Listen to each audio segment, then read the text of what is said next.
আসসালামু আলাইকুম। রসায়নের ষষ্ঠ অধ্যায়ের সব থেকে গুরুত্বপূর্ণ টপিক লিমিটিং বিক্রিয়ক, যেটা নিয়ে স্টুডেন্টদের মধ্যে মারাত্মক লেভেলের ভীতি কাজ করে।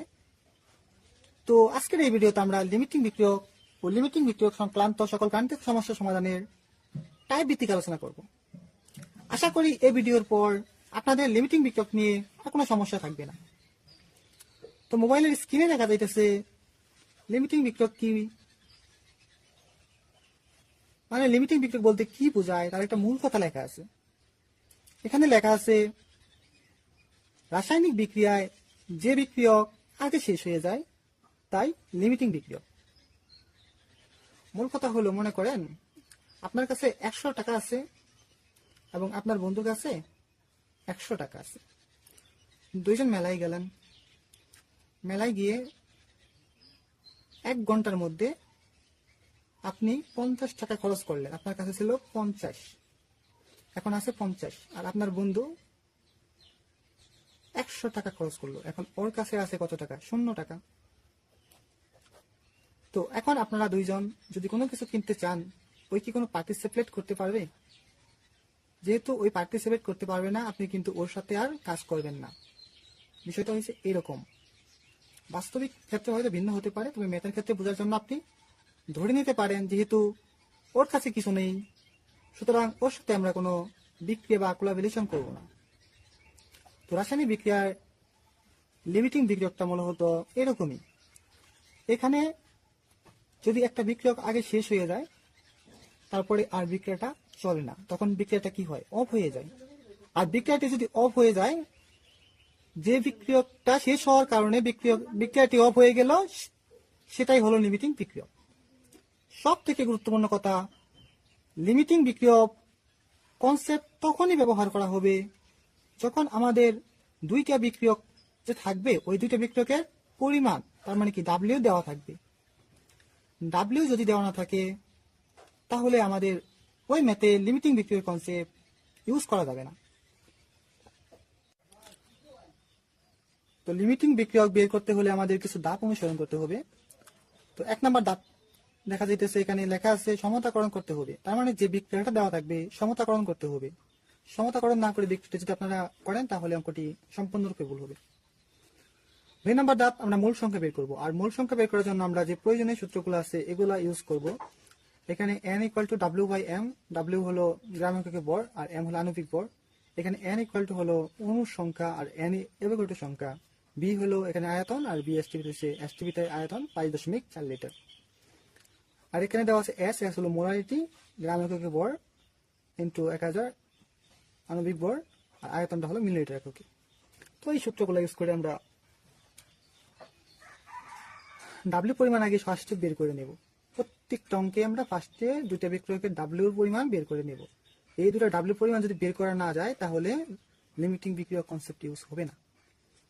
এখন আমরা এটা খাতায় দেখানোর প্রয়োজন নেই, তার 3টা। এটা আমরা কি করব, এখানে যে মূল সংখ্যা বাই করব, ওই জায়গা থেকে ওই বিক্রিয়কের সহগ দেব, সহগ দিয়ে ভাগ করব। যখন এই ভাগফলটা ছোট বা ক্ষুদ্র হবে, সেই বিক্রিয়কটি হবে লিমিটিং বিক্রিয়ক। আপাতত এটা মনে রাখেন, ম্যাথ করার সময় আপনারা স্মার্টলি বুঝতে পারবেন। তো একটা কথা নোট হিসেবে লেখা আছে এখানে, আমরা যে উৎপাদ মানে বিক্রিয়ক থেকে যে পদার্থ তৈরি হয় সেটা হলো উৎপাদ। ওই উৎপাদের পরিমাণ হিসাব করব সবসময় লিমিটিং বিক্রিয়কের সাহায্যে। আর এই জন্য আমরা যে ঐকিক নিয়মটা লিখব, সেখানে বামে রাখবো লিমিটিং বিক্রিয়ক এবং ডান হাতের পাশে রাখবো উৎপাদ। তো 1 নম্বর টাইপে আমরা লিমিটিং বিক্রিয়ক বের করব, আর এরপরের টাইপগুলোতে আমরা লিমিটিং বিক্রিয়ক সংক্রান্ত যে সমস্যাগুলো সমাধান করা যায় সেগুলো করব। তো এখানে একটা কোশ্চেন দেওয়া আছে, কোশ্চেনে এ নাম্বার পাত্র আর বি নাম্বার পাত্র দেওয়া আছে। এ নাম্বার পাত্রে দেওয়া আছে ফেরাস ক্লোরাইড আর বি নাম্বার পাত্রে সোডিয়াম হাইড্রোক্সাইড। তো লিমিটিং বিক্রিয়া করার ক্ষেত্রে সর্বপ্রথম আমাদের কি করতে হবে, বিক্রিয়া লিখতে হবে। তো বিক্রিয়াটা এখানে লেখা আছে ferrous chloride plus sodium hydroxide, এটা বিক্রিয়া করলে ferrous hydroxide plus sodium chloride উৎপন্ন হয়। তো এই বিক্রিয়াটা আসলে কেমনে হয় সেটা যদি জানতে চান, বিক্রিয়ার ক্লাস দিতে পারবো, কমেন্টে জানাবেন যদি লাগে। তো আপাতত মনে রাখেন, এখানে ফেরাস ক্লোরাইড এটা পজিটিভ আয়ন, আর এখানে OH এটা হলো নেগেটিভ আয়ন। তো এই প্লাস আর এই মাইনাস, এই দুইটা দেওয়া ফেরাস হাইড্রোক্সাইড। আর এখানে chlorine minus sodium plus ion. তো এখানে গিয়ে এই দুটো প্লাস মাইনাসে গিয়ে এটা উৎপন্ন হয়। তো এই জায়গা থেকে আমরা লিখতে পারি এটা যেহেতু 1 মোল, এর পরিমাণ 26.85 গ্রাম, মানে আণবিক ভরটা এখানে যেহেতু 2 গুণ আছে, এই 2 গুণ সাথে এর আণবিক ভর 40। তো আমাদের লিমিটিং বিক্রিয়ার ক্ষেত্রে শুধুমাত্র এই দুটো লাগে, এই দুটো লাগে না, তাই আমরা বের না করলেও হবে। তো দেখেন আমরা এই পাশে আমরা প্রথমে বলেছিলাম যে দুটার গ্রাম এককে ভরটা বের করব। তো আমরা এ পাত্রের ক্ষেত্রে করি। এ পাত্রের ক্ষেত্রে ডাব্লিউ ইকুয়াল টু লেখা যায় এস এম ভি বাই 1000। তো এখানে মোলারিটি দেওয়া আছে 0.5, আর পেরাস কুলারিটি আণবিক ভর আমরা জানি 126.85, আর আয়তন দেওয়া আছে 100 মিলি ডিভাইডেড বাই 1000। তো এটা ভাগ করলে আসে 6 এত গ্রাম। আশা করি আণবিক ভরটা আপনারা বের করা শিখছেন। তো নেক্সট বি পাত্রের ভর ডিরেক্টলি দেওয়া আছে W2, এটা W1 ধরি 22 এত গ্রাম। তো আমরা এখন রাপে একটা কাজ করব। সে কাজটা হলো খাতার বাইরে মূল সংখ্যা বাই শক বের করব। যেমন এখানে দেখেন এই ফেরাস কুলারে মূল সংখ্যা বের করব, আর এর শক কত নিচে উপরে 1, তাহলে এটা 1 করব। একইভাবে এর মূল সংখ্যা বের করব, আর এর শক কত নিচে, আর শক কত 2, তো এটা করব। তো এর মূল সংখ্যা কত লিখবে দেখেন, এখানে আমরা ডাব্লিউ পরিমাণ ডাব্লিউ এন ইকুয়াল টু কি লেখা যায় ডাব্লিউ বাই এম। তো এখানে ডাব্লিউ পরিমাণ পাইছি আমরা 6.36, আর এর আণবিক ভর হচ্ছে 126.85। তো এর আলটিমেটলি করলে হয় 0.05। তো এখানে আমরা বসাবো এটা 0.05, এটাকে আমরা ভাগ করবো এই 1 দ্বারা। এখন একইভাবে এটা করব। এখানে দেওয়া আছে ডাব্লিউ দেওয়া আছে এত, তাহলে এন ইকুয়াল টু কি ডাব্লিউ বাই এম। তো ডাব্লিউ দেওয়া আছে 5.20, এবং এর সোডিয়াম হাইড্রোক্সাইড আণবিক ভর 40। তো এখান থেকে লেখা যায় 0.31। তো এখানে আরেকবার বলি, N equal to W by M, এখানে পরিমাণটা দেওয়া আছে 5.20, আর আণবিক ভর আমরা জানি 40। তো এখান থেকে আসে 0.13, এটা ভাগ করলে আসে। তো দেখেন এখানে আমরা 0.13 লিখে দিলাম, আর নিচে কত 2। তো এটাকে যদি 1 দ্বারা ভাগ করি এটাই থাকে, এবং 0.13 কে যদি 2 দ্বারা ভাগ করি তাহলে মান আসে 0.6। তাহলে এই দুটো মান তুলনা করলে এটা বড়, আর এটা কি ছোট।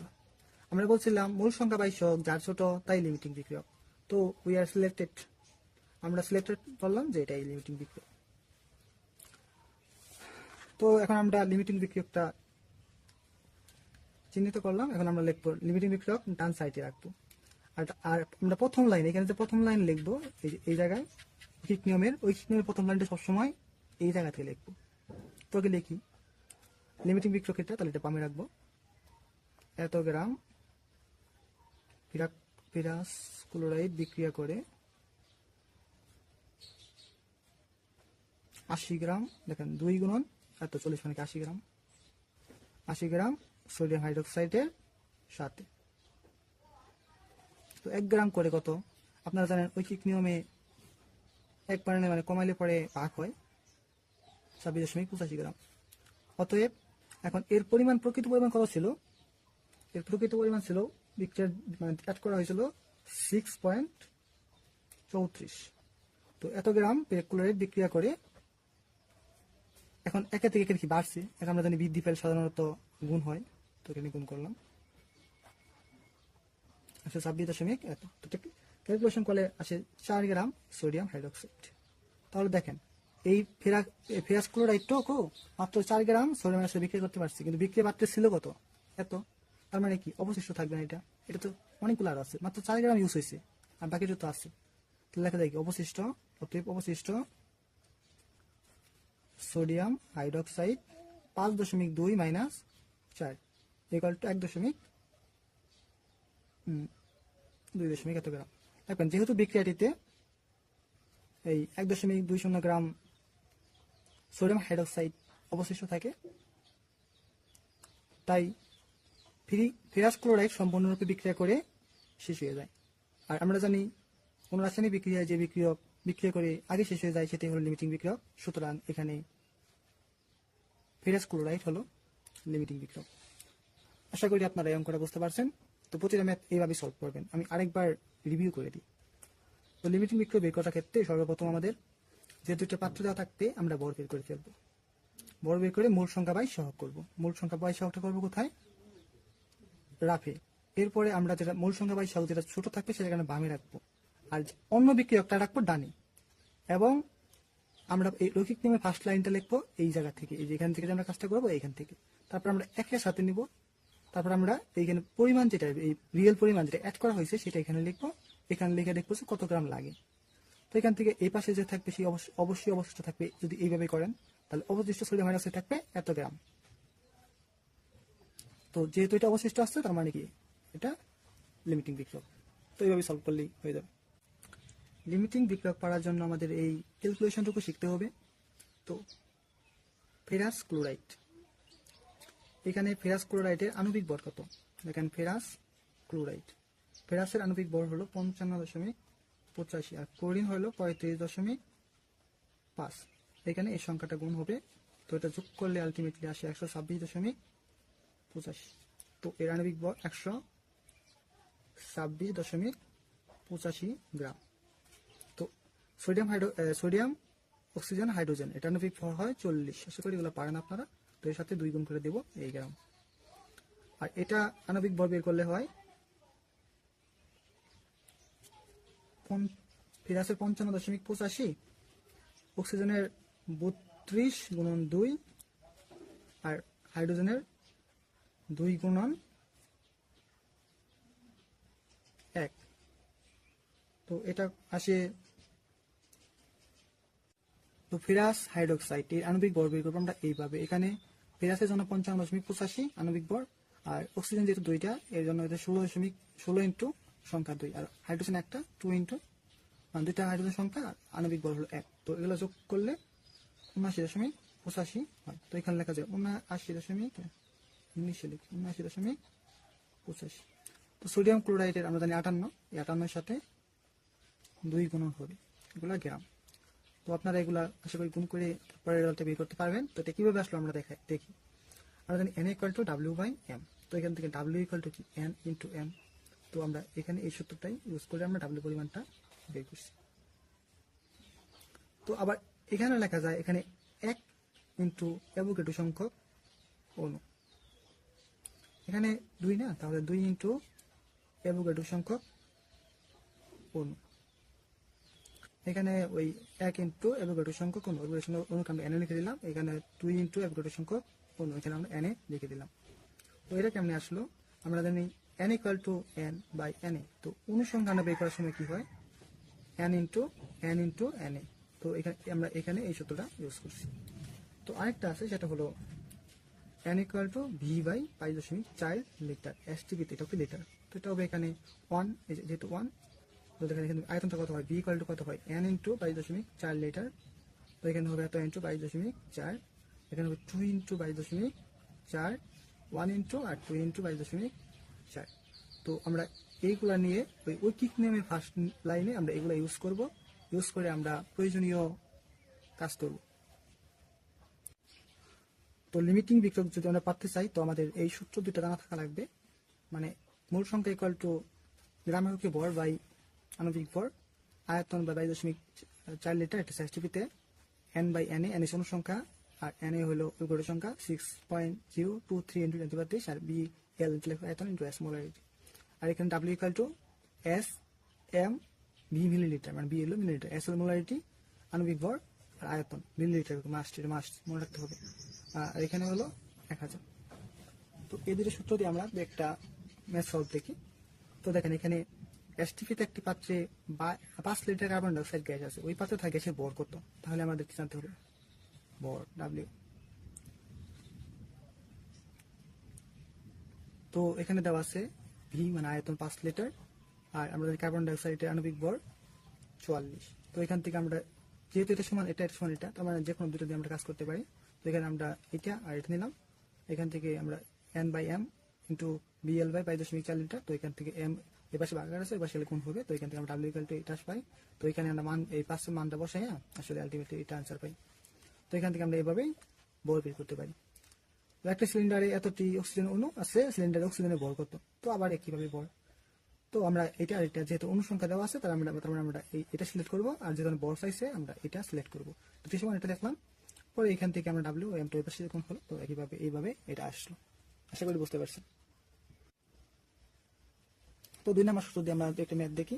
তো দেখেন এখানে পাত্রে এস দেওয়া আছে, মানে ঘনমাত্রা দেওয়া আছে 1.37 মিটার এবং NaCl দেওয়া আছে, আর আয়তন 200 মিলিলিটার। বলছে NaCl এর পরিমাণ বের করবেন ডাব্লিউ। এখন আমরা জানি W equal to S M V millilitre into 1000। এখন এস দেওয়া আছে, মানে ঘনমাত্রা দেওয়া আছে 1.37 মিলিলিটার, এবং আমরা জানি NaCl এর আণবিক ভর 58.5, এটা বের করা আপনারা হয়তো পারেন না, যেখানে দেখানো আছে। আর আয়তন দেওয়া আছে 200 মিলিলিটার, 1000 ভাগ করলে আলটিমেটলি ডাব্লিউ ইকুয়াল টু এটা আছে, মানে এটি। আর ম্যাথ 2 এর ক্ষেত্রে এত এর পরিমাণ বের করে, এখানে যে একই সেম কাজ, এই ডাব্লিউ সূত্রে বসাইছে, বসানোর পর এখানে এস ঘনমাত্রা দেওয়া আছে এটা, আর এম এটা আণবিক ভর যে 106, এটা বের করা যায় 23 ইন্টু 2 আর প্লাস 22 ইন্টু প্লাস 16 ইন্টু 3। তো এখানে 250 ভাগ করলে এটা আসে। তো আশা করি এগুলো আপনারা পারবেন।